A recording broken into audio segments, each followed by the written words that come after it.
Well, hello, everybody. Welcome back to your second video of the day. Please make sure you're liking, commenting, and subscribing as always. Hopefully, you're coming around. I need a big, long nap after this week. But yeah, let me know what you're doing, everybody, in the comment section below. And make sure you check out the videos across the last couple of days as well. Keep an eye on The Sportsman as well, Untitled, if you want to check that out.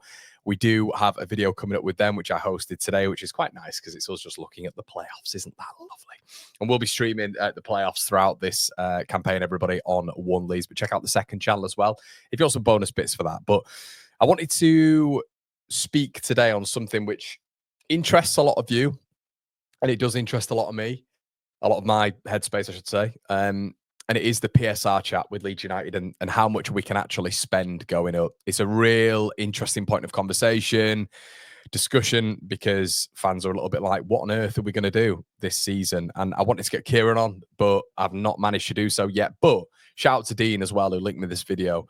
I have been alerted to a video which kind of talks at this moment in time through Stefan Borson, who is the financial expert who's on the scene, very much like Kieran Maguire, discussing how much the promoted clubs can spend and how much we can actually impact the Premier League and almost just stay in the Premier League as such. So I wanted to speak about this evening because I know it's interesting to a lot of you guys. It's not the nicest hearing, if I'm honest with you, but there are ways around it. So let me know what you think in the comment section below. Let's just listen to it for a little bit. We're going to be speaking about some transfers as well towards the back end, but this might interest a lot of you, I am pretty sure. Good afternoon to you. Hi. Good to see you. Stefan, we know the championship. Burnley and Leeds already up. And now we're looking at one of Bristol City, Sheffield United, Coventry or Sunderland. Now, Burnley equaled Leeds 100 points all. The first time two clubs have managed to reach three figures in an English season.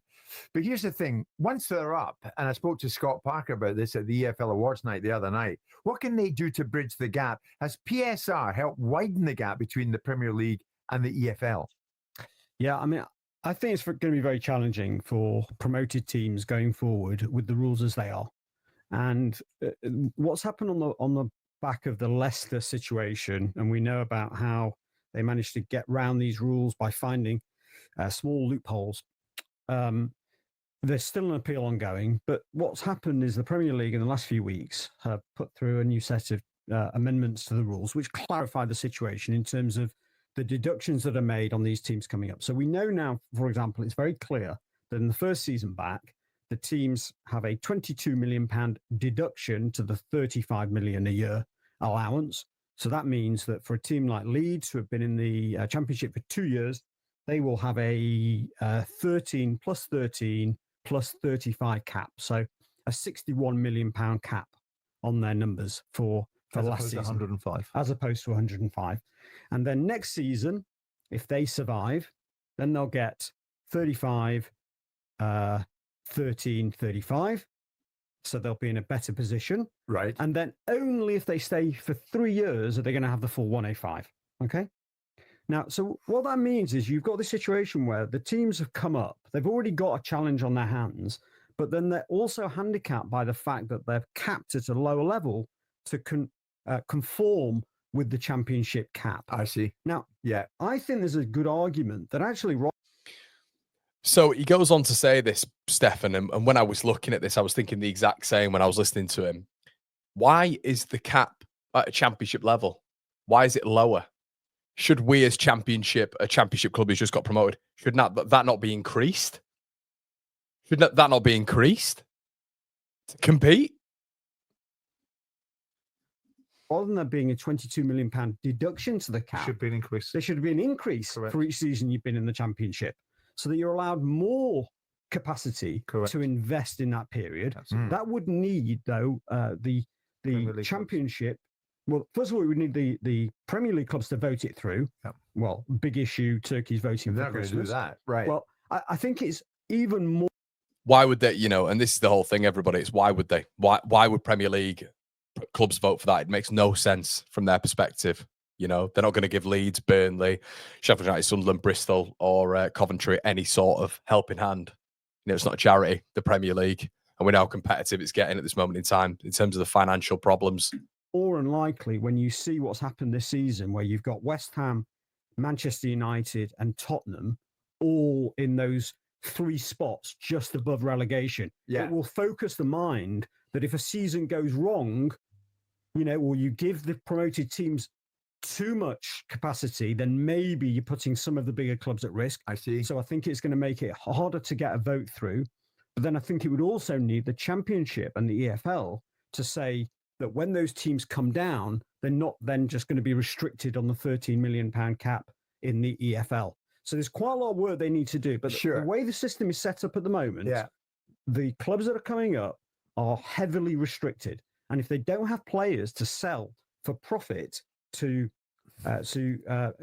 subsidize their performance as they come up, then they're going to find it very difficult. And this is kind of where we're at as well when it comes to the players that may need to go, may need to leave. It could be a case of Willian Yonso, could be a case of Pascal Strout, could be a case of Matteo Joseph.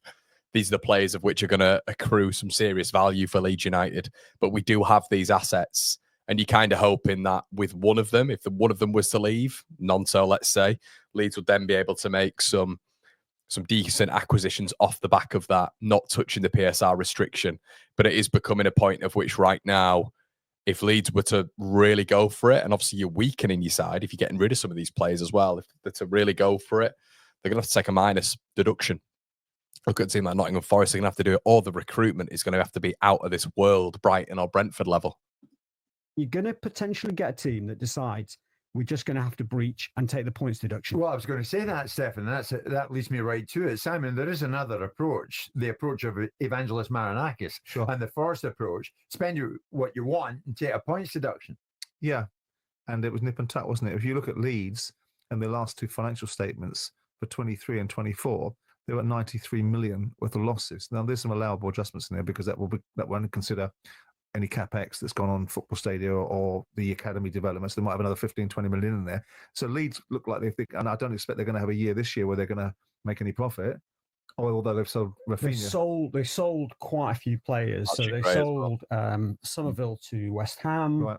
So they might have some, but it doesn't look like, I mean, if you've got 93 million worth of losses and call that, say, 80 after allowable adjustments, and you've got a year where you might break even or get a little bit, they haven't got huge wiggle room. No. They might just have enough to be able to spend 50, 60, 70 million quid with amortization and carry it forward. Yeah, well, it's going to be a challenge without sales to sort of, to give them that additional space. They did the Archie Gray sale, which looks like it's gone into 24-25, so the current season. So it didn't go into the last one. So they look like they're going to be just about okay for the season that's going to be the first one tested when they get back to the Premier League.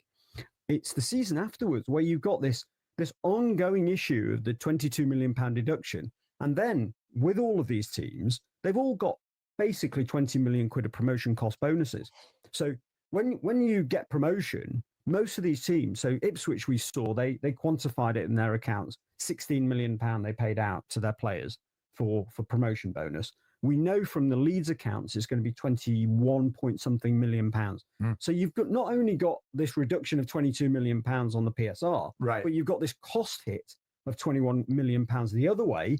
That makes it even more difficult to comply. You've got the 120 million you're going to get for the Premier League, and you've also got all the increased sponsorship deals. So it's going to be worth 150 million quid to them. Well, that's the argument of the Premier League. So if you go back and have a look what the Premier League argued in the Nottingham Forest case, the Premier League were effectively saying, let's not quibble about the £20 million promotion bonus because you had all the benefit of being in the Premier League. And that's the argument. The issue that I think teams have got as we see them consistently get relegated in that first season is that might work over time. It might work if you can survive the first season. Yeah, it's unfair. But if you can't survive that first season because you're so far behind, then that's going to be an issue because they're just going to keep yo-yoing up and down. Yeah, it's going to kick in. I see what you're saying. Interesting listening to Eddie Howe.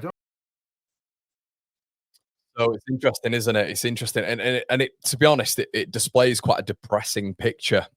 And after such a buoyant period the club's had yesterday, a wonderful time I had amongst many, when you look at the PSR chat and the strategies for promotion and Premier League stability, which is something that we all need to look at, and I'm sure Leeds have looked at. Parag, interestingly enough, we're just going to go to his quotes as well.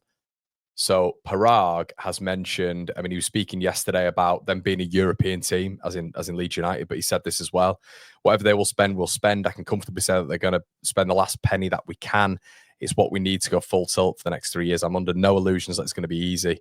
There's an argument to be made that there's a widening gap, but I think we're different. We have an opportunity and we have scale that nobody else has.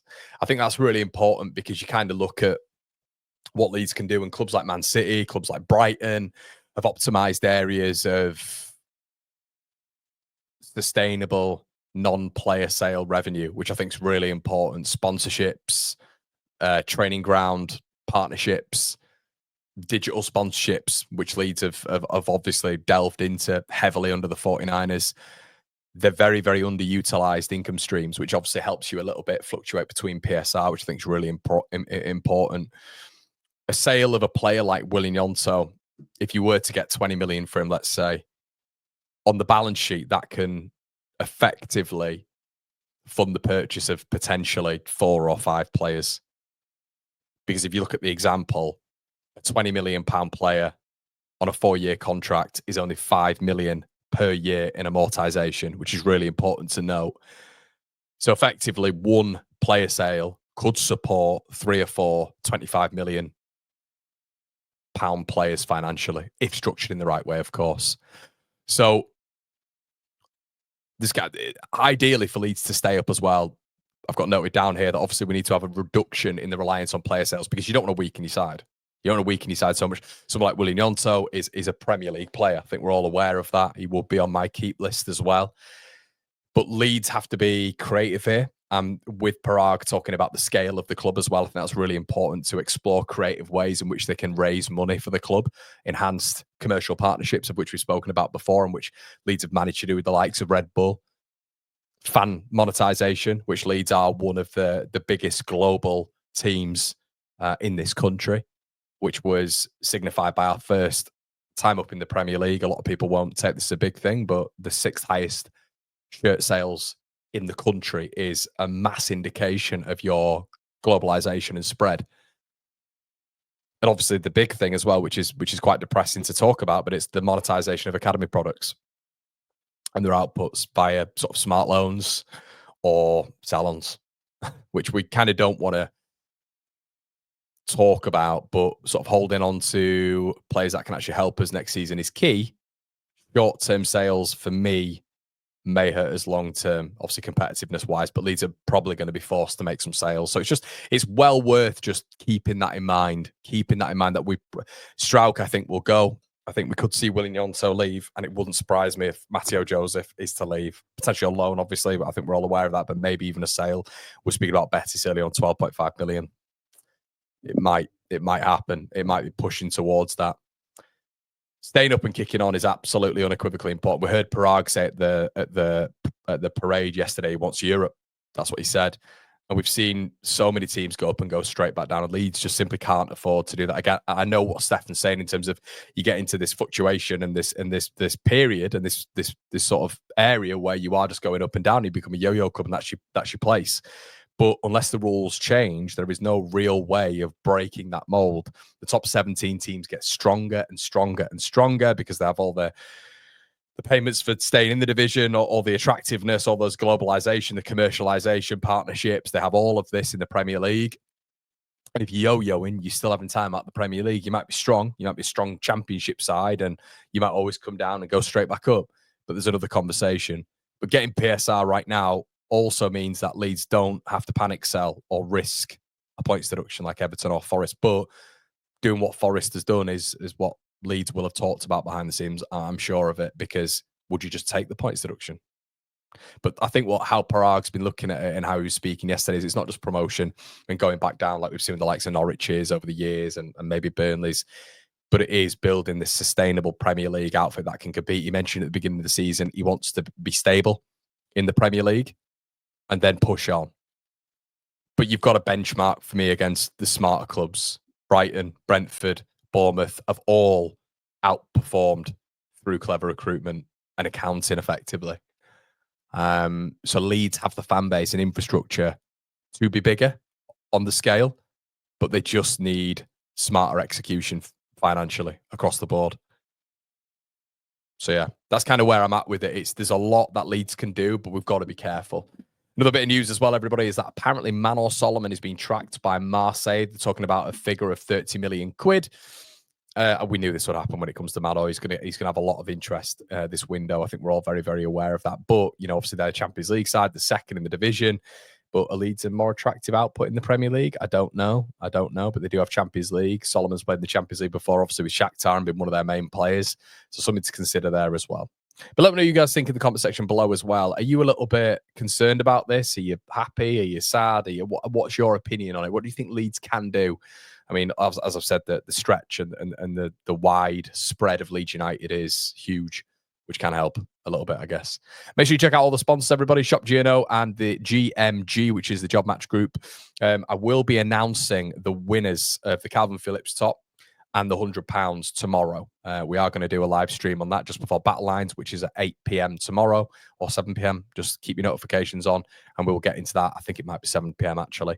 We're going to have the start of the room meal tomorrow as well, which is nice and exciting. Tune in for that one, everybody. As I said, let me know what you think in the comment section below. Tune into the videos consistently. Make sure you subscribed and I'll see you in a bit, guys. Cheers.